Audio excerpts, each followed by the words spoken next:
The apartment is silent except for the hum of the refrigerator and the slow drip of water from the kitchen faucet. Two officers stand in the doorway, their flashlights cutting through the darkness. Her eyes stare at nothing, like she's watching a memory she can't escape. One officer kneels beside her and asks if she's hurt. She doesn't answer.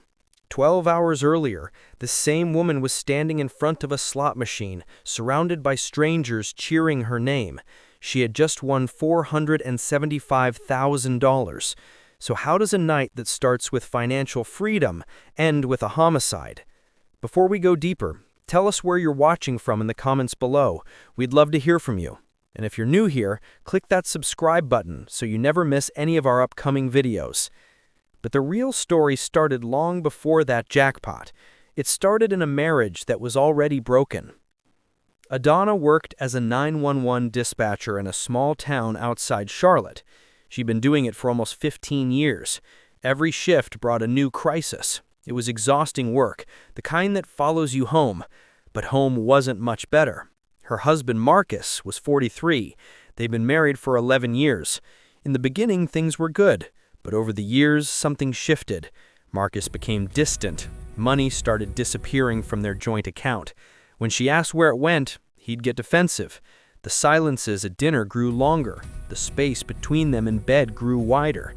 She thought about leaving more than once, but starting over felt impossible, so she stayed. And every night after her shift, when the weight of other people's emergencies pressed too hard on her chest, she'd drive to the casino just outside town, not to gamble, just to sit, to breathe. What she didn't know was that Marcus had a secret, the kind that doesn't stay buried. It was a Thursday night in late September. Adonna had just finished a 12-hour shift. The last call was a mother reporting her teenage son unresponsive from a suspected overdose. She stayed on the line, guiding the woman through CPR until paramedics arrived. She never knew if the boy made it. That was the worst part, never knowing the ending. She sat in her car for 10 minutes after her shift, staring at the steering wheel. Her chest felt tight, her mind felt loud.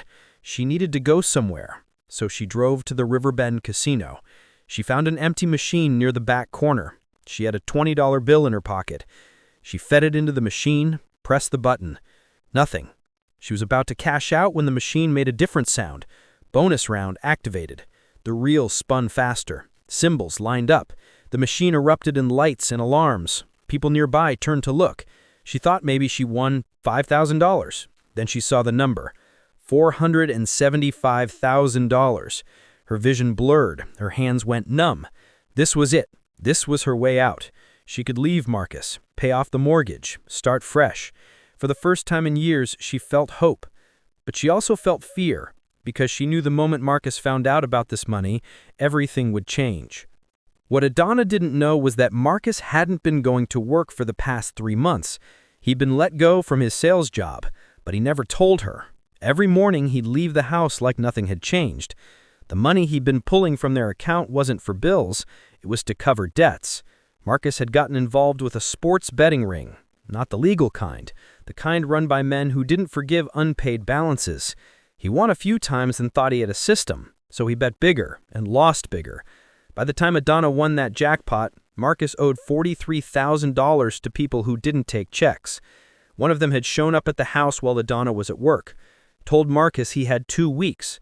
That was 5 days before Adonna hit the jackpot. Marcus had been tracking her phone for months. He'd installed an app that let him see her location in real time. The night she won, he saw she'd stopped at the casino for over an hour. When she finally came home at 2 in the morning, he was waiting in the living room with the lights off. He asked where she'd been. She said work ran late. He didn't believe her. The next morning, a notification popped up on his phone. Someone had tagged Adonna on a Facebook post, a photo from the casino, her holding an oversized check. Marcus stared at the photo for a long time. Then he smiled. Not a happy smile, a calculated one. Adonna woke up the next morning with the check still in her purse. She hadn't told Marcus yet. She'd rehearsed it in her head a dozen times, but every version ended with him angry.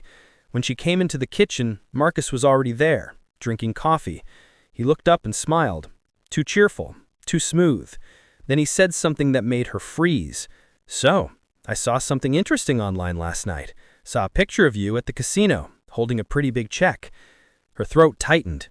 He leaned forward. Why didn't you tell me? She swallowed. I was going to. I just needed time to think. Think about what? It's our money, right?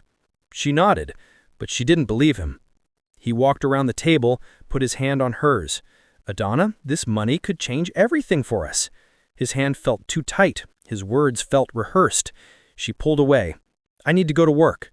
When she got to her car, she checked her purse. The check was still there, but it had been moved. Someone had opened the zipper. She looked back at the house. Marcus was standing in the window, watching her. Over the next 2 days, Marcus changed. He became affectionate again, brought her coffee, texted her during shifts. It felt like the early days of their marriage, but every kind word felt scripted. On Saturday, he suggested they go out to dinner to celebrate. What she didn't know was that Marcus had spent the past 2 days making phone calls, telling the men he owed that the payment was coming, that his wife had won nearly $500,000. That night, Marcus made another call to a man named Trevor. They spoke in low voices. Marcus said he needed help, that things might get messy. Adonna never heard that conversation, but 2 men were now watching their house from a parked car down the street. The restaurant was quiet. Marcus ordered expensive food, talked about the future, about finally being able to relax. He said they should deposit the check on Monday into their joint account. Adonna stirred her water. I'm not putting it in the joint account. I'm opening my own. Marcus stopped. What? I don't trust you, Marcus. His face went cold. You're making a mistake. She stood up, grabbed her purse. I'm leaving. She walked out, got in her car, and drove alone. Marcus stayed at the table.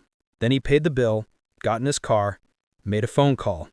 When he pulled up to the house 15 minutes later, there were 2 men waiting in the driveway. Adonna was sitting on the couch when Marcus walked in. He closed the door, locked it.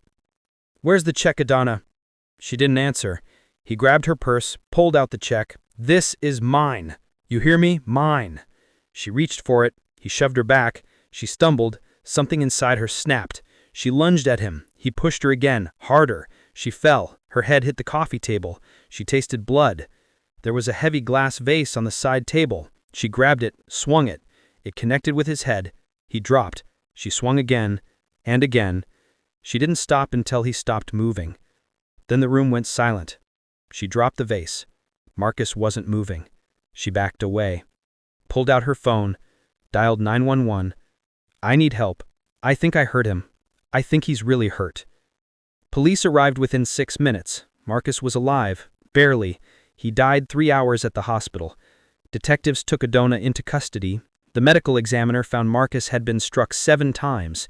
The angle suggested he was already on the ground when most blows landed. Neighbors reported hearing loud arguments for months. Detectives found Adonna's laptop. In her search history from 3 days before, how long does it take someone to die from a head injury? Can you claim self-defense if you hit someone multiple times? The prosecutor built a case around premeditation. They argued Adonna had been planning to leave Marcus, that the jackpot gave her the means, and when he tried to take it, she eliminated the obstacle.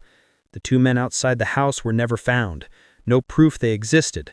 Adonna's attorney tried to paint Marcus as controlling and dangerous, but without proof, the jury didn't eye it.